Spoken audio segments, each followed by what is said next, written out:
25 जून 2025 एक ऐतिहासिक दिन, जब इंडिया के सपूत विंग कमांडर शुभांशु शुक्ला ने इंटरनेशनल स्पेस स्टेशन के लिए उड़ान भरी।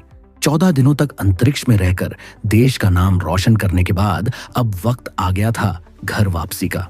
पूरा देश अपनी सांसें थामे टीवी स्क्रीन से चिपका हुआ था, इस इंतजार में कि कब यह पल आए। लेकिन क्या आपने कभी सोचा है 400 किमी ऊपर 28,000 किमी पर आवर की स्पीड से घूम रहे स्पेस स्टेशन से धरती पर वापस आना कितना मुश्किल और खतरनाक सफर है। कैसे आते हैं एस्ट्रोनॉट्स स्पेस से जिंदा वापस?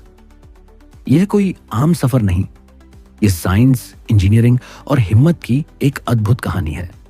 तो चलिए आज हम इस शुभांशु शुक्ला की वापसी के सफर को स्टेप बाय स्टेप बिल्कुल आसान भाषा में समझते हैं। वापसी की प्रक्रिया शुरू होती है इंटरनेशनल स्पेस स्टेशन के अंदर। कई दिनों तक एक साथ काम करने के बाद क्रू मेंबर्स एक दूसरे को अलविदा कहते हैं। शुभांशु शुक्ला और उनके साथी एस्ट्रोनॉट्स अपने स्पेस एक्स ड्रैगन स्पेसक्राफ्ट में एंटर करते हैं। जरूरी सामान चेक करने के बाद कैप्सूल का हैच अंदर से सील कर दिया जाता है। यह एक क्रिटिकल मोमेंट है क्योंकि अब उनका कनेक्शन आईएसएस से टूटने वाला है।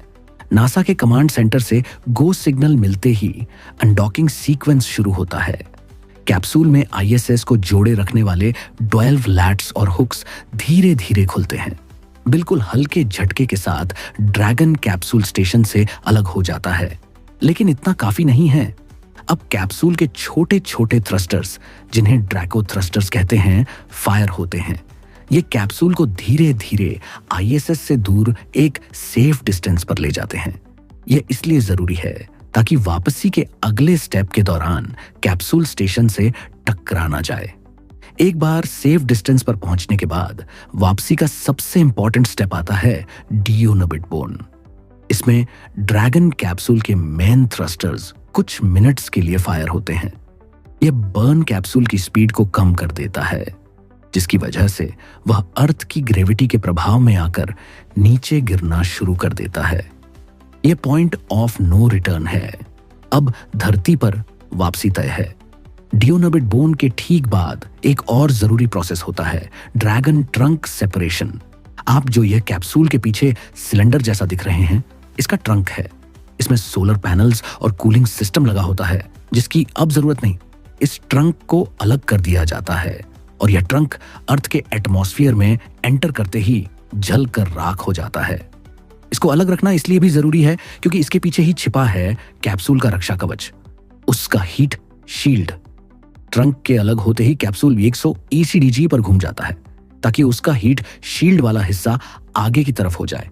अब शुरू होती है असली अग्नि परीक्षा।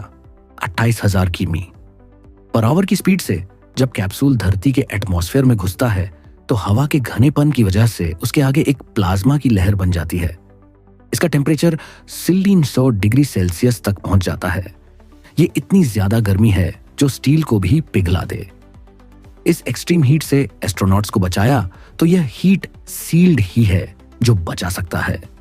यह एक स्पेशल मटेरियल से बना होता है जो जलने पर खुद पिघलता है और गर्मी को कैप्सूल के अंदर आने नहीं देता।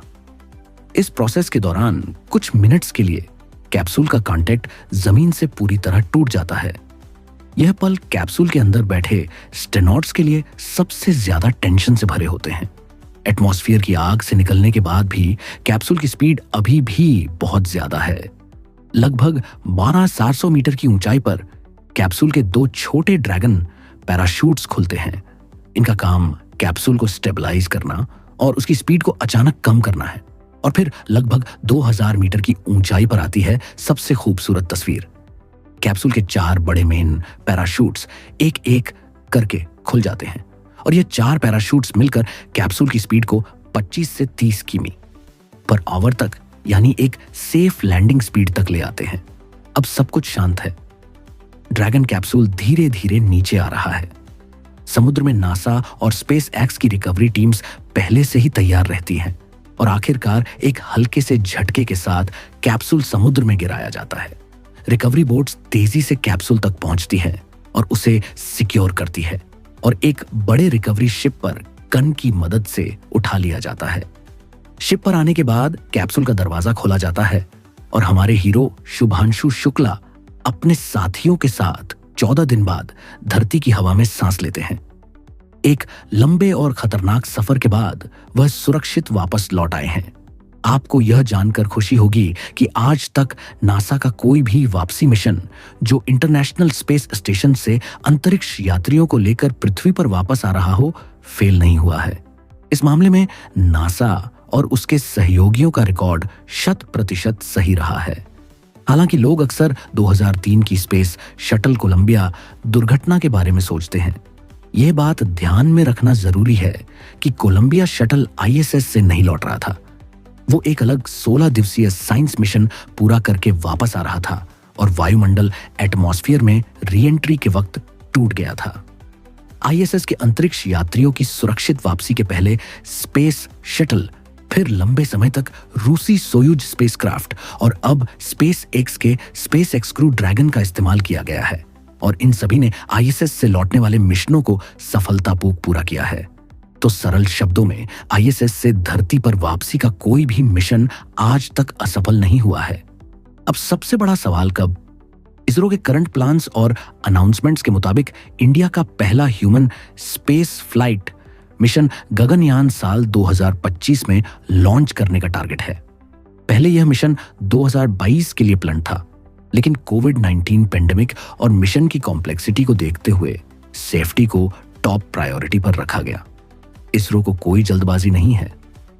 एक इंसान को स्पेस में भेजना और सेफ वापस लाना एक बहुत बड़ी जिम्मेदारी है, इसलिए हर सिस्टम को कई बार टेस्ट किया जा रहा है।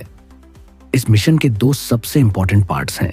पहला वो रॉकेट जो हमारे एस्ट्रोनॉट्स को स्पेस तक ले जाएगा। इसके लिए इसरो अपने सबसे पावरफुल और रिलायबल रॉकेट LVM-3 का इस्तेमाल कर रहा है, जिसे प्यार से बाहुबली भी कहा जाता है। यह वही रॉकेट है जिसने चंद्रयान-2 और चंद्रयान-3 जैसे सक्सेसफुल मिशन को अंजाम दिया। इस रॉकेट को ह्यूमन रेटेड बनाया गया है और यानी इसमें एक्स्ट्रा सेफ्टी फीचर्स ऐड किए जा रहे हैं। दूसरा पार्ट है क्यू मॉड्यूल।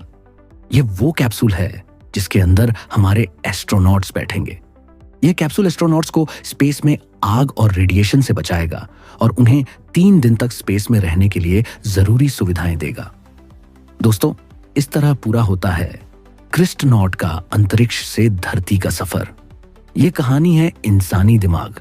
साइंस की जानकारी पसंद आई हो तो इस वीडियो को लाइक करें, अपने दोस्तों के साथ शेयर करें। वीडियोस के लिए हमारे चैनल को सब्सक्राइब करना ना भूलें।